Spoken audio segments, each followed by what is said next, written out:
Hello, my name's Joe. And I'm Will. And we're in a band called Amber Run, and you're watching Toasted.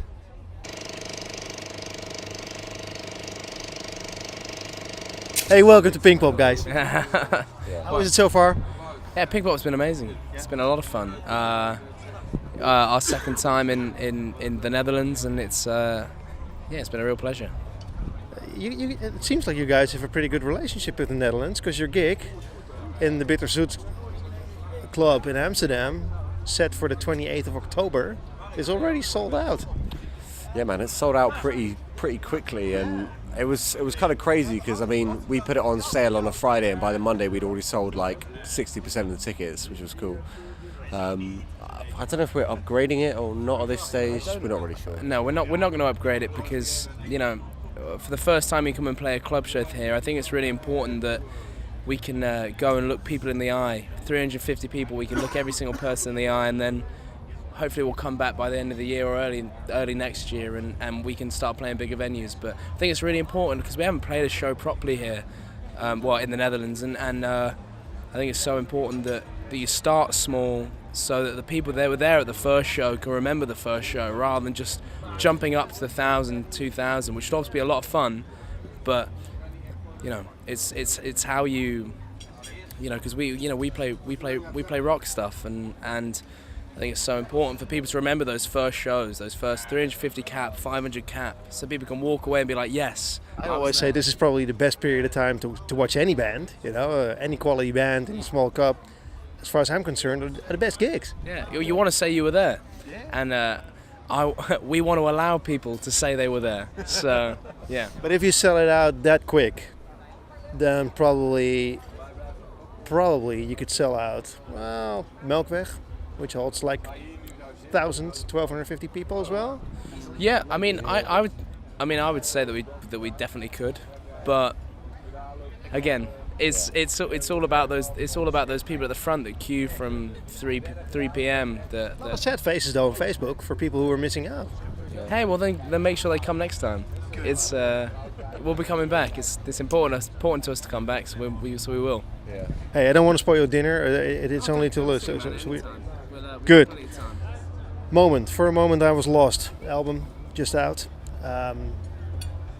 Beautiful artwork. Thanks. Yeah, the Rorschach test. Why the Rorschach thing?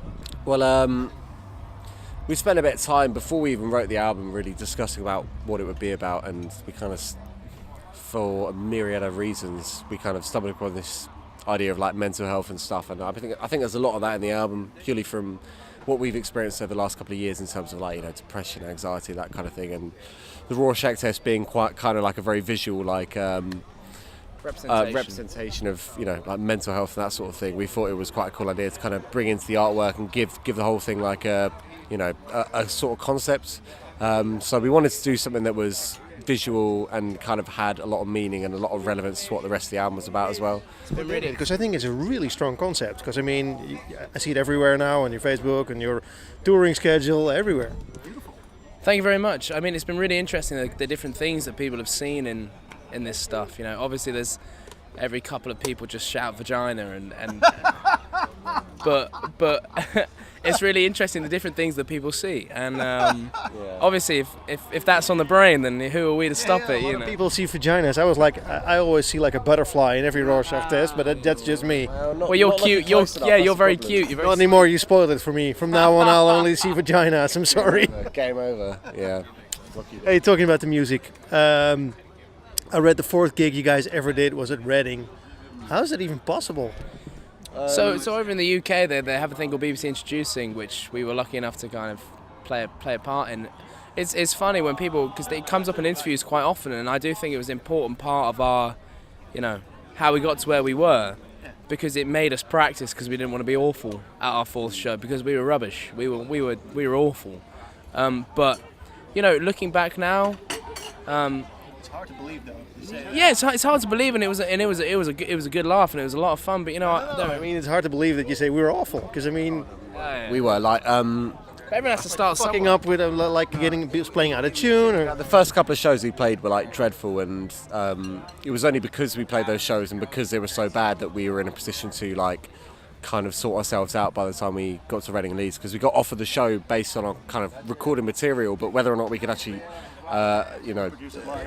reproduce it live was another matter. So we had to work. Well, we couldn't.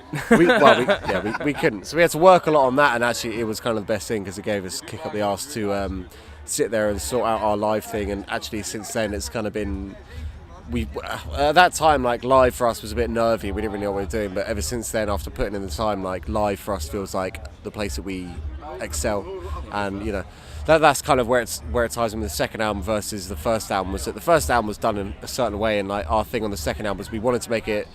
We would play songs on the first album, and people would come up to us after shows and be like, "Oh, it's really weird. Like, you sound so different live to how you sound on the album." And we were like, "Well, that's something we should bear in mind." So when we went into our second album, we went in saying, "Listen, we want to make this album sound like we do live." So it's like, people already have an idea. We don't want to be surprising people every time thinking that we sound differently to how we do on the record. We want to, be putting ourselves forward as we are when we play together. Well, as we said before about the playing 350 rather than 1,000, 2,000, like, a live show is if a band can't play a proper live show, then they're not worth their salt. And especially now with all this stuff that's kind of happening where we're from in London, and we played a show in Manchester like 3 days after the attacks. It's so important to be able to share music in a live setting, because now more than ever, I think, because there's strength and unity in those moments, and live bands are I think they're harder to come by than you'd think, and we really pride ourselves that we can do it. And what a bloody awful situation in the UK right now, because it seems that it's all focused on the UK now. Well, we had it last night as well with the stabbings in London. We had 7 people dead and 48 in hospital and stuff, and it's horrendous. I mean, we all sit there just going like, What's next?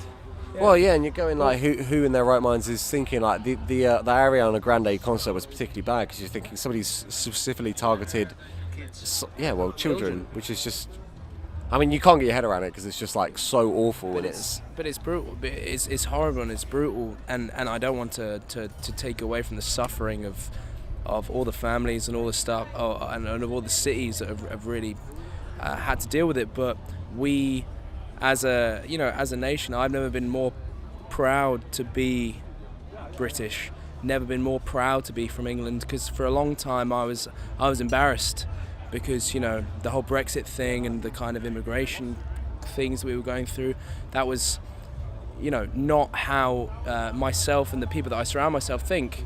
But the rallying around and the strength and unity that's been shown in the last few weeks is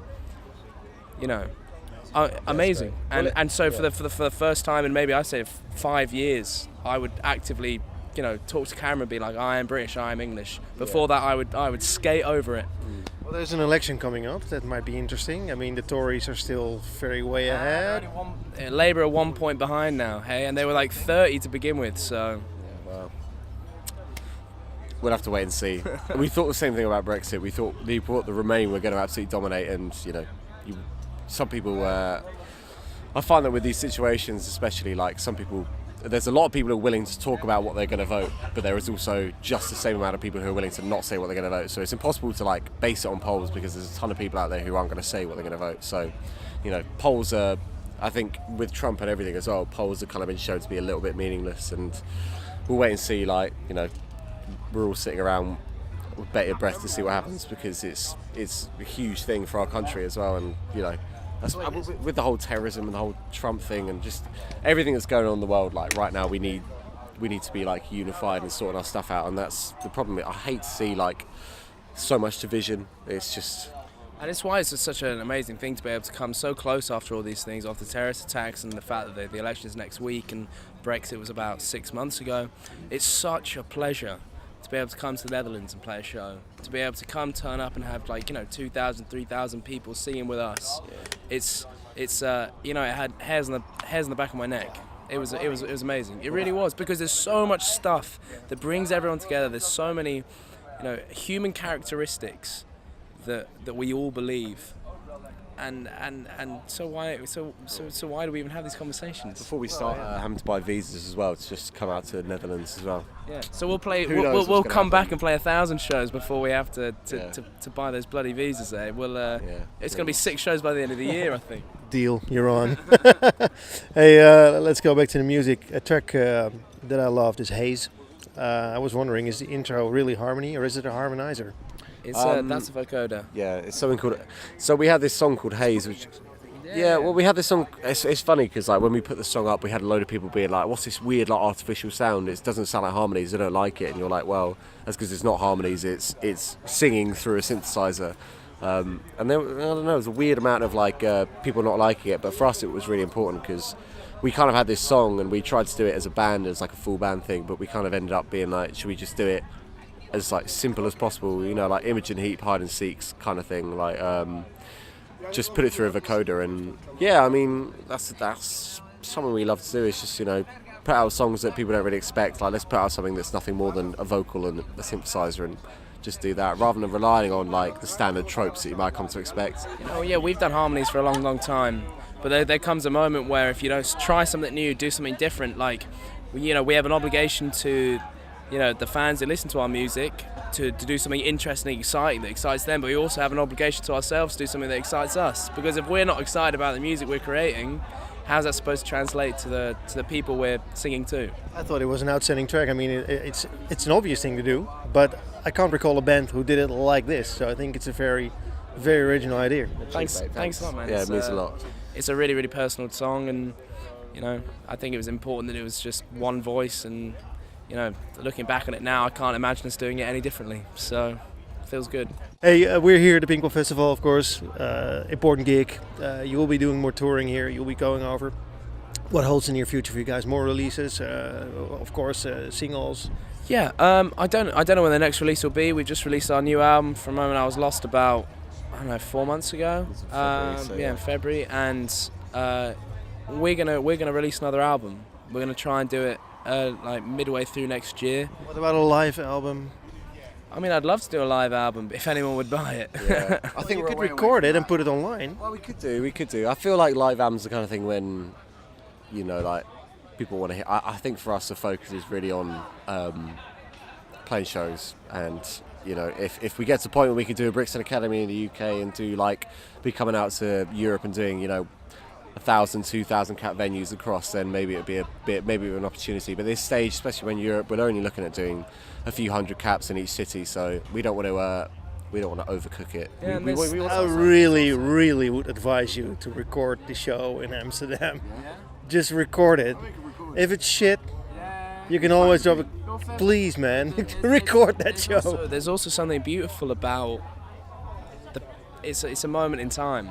Like, people are there to come see the show, and I'm not bad-mouthing live albums at all. I think there's some amazing live albums, you know, like to capture your live show on record. So, like John Mayer at Wembley, for me, is his best album, that live one. And in LA. In LA. Right, in LA. Oh, well, fair play. Don't love it that much then, apparently. But that's a beautiful, beautiful album, and you know, but to start with, I think it's so important that we can look those 350 people in Amsterdam in the eye and say, you're the only guys that have bought tickets, guys, girls, have bought tickets, and this is for you. This is for literally just you. And then when we keep on moving, then we'll, you know, I'd love to do a Paradiso. We can record that. That would be the record the Bittersweet one too. Come on, you're playing there. It's going through a mixer.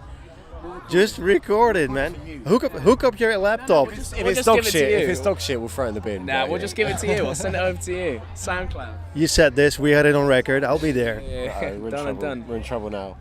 Hey guys, thanks so much for your time. Thank you very much for having us. It's been a real pleasure, man.